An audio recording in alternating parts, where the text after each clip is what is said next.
Welcome to this workout. Make sure that before you start any workout, you're getting a good warm-up. Check out the dynamic warm-up on our page.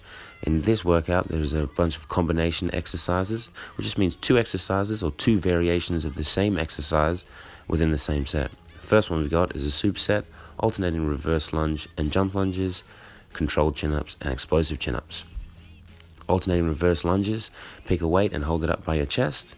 You're going to take a controlled step back, lower yourself down, and then push off both legs to return to the start position. When you've done 5 on each side, drop the weight and go into jump lunges, which is the same movement with a jump at the top, again keeping the torso as upright as possible. If you can't do alternating reverse lunges with the weight, drop the weight, focus on the form, keeping the torso upright and lowering yourself down as far as you can. That is supersetted with chin-ups. So with chin-ups, you want to keep your back nice and flat, keep those glutes engaged. That'll help keep everything in the right position. You want to pull your elbows down by your side and squeeze the shoulder blades at the top. At the bottom, you want to make sure you're stretching out as far as you can. The first 5 are in a controlled manner, so about medium pace, and the next 5 you're trying to do as quickly as possible.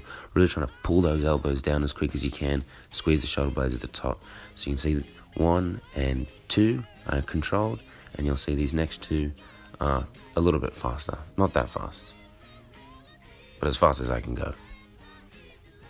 If you can't do chin-ups by yourself just yet, you can either use the assisted machine, or you can pop a band around the handles and you can step a foot in it.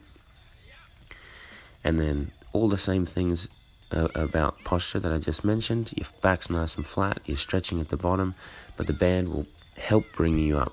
Most of the bands also say what weight they are, so then you can tell how much help you're getting from the band. The second superset, single arm overhead press with a push press, and a single leg squat with skaters.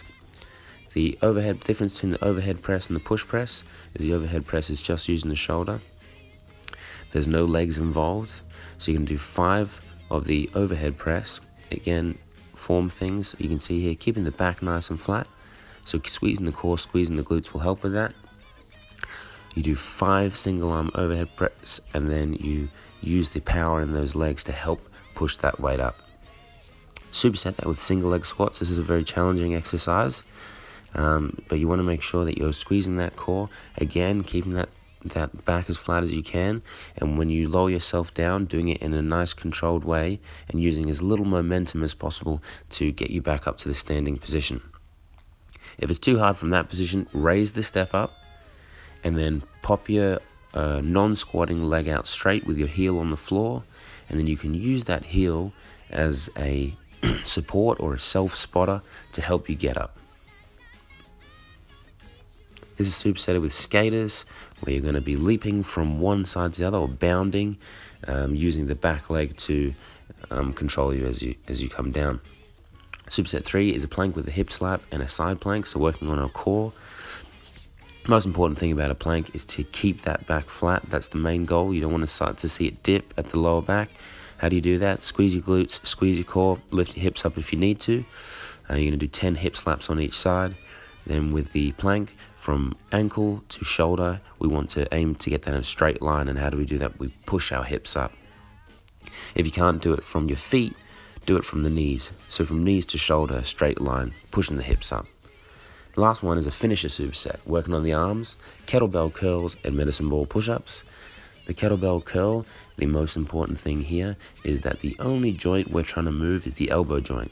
So we're not rocking backwards and forwards, we're not using any momentum, the shoulder's not moving, and we're just flexing and extending the elbow. Then we have medicine ball push-ups. So you're going to put both hands on the medicine ball, keep your elbows in nice and tight. You'll feel this in your tricep, in the back of your arm. If it's too difficult to do from the toes, drop down to your knees and just go through the same movement. When you come to the bottom, the ball should sit just about the bottom of your chest. So that's how you know if that's in the right position or not. There you go, drop into the knees. But again, trying to keep that back as flat as possible. Beautiful form. As usual, if you need any help with any of the exercises, or if you want some new training ideas, come and see one of our helpful staff.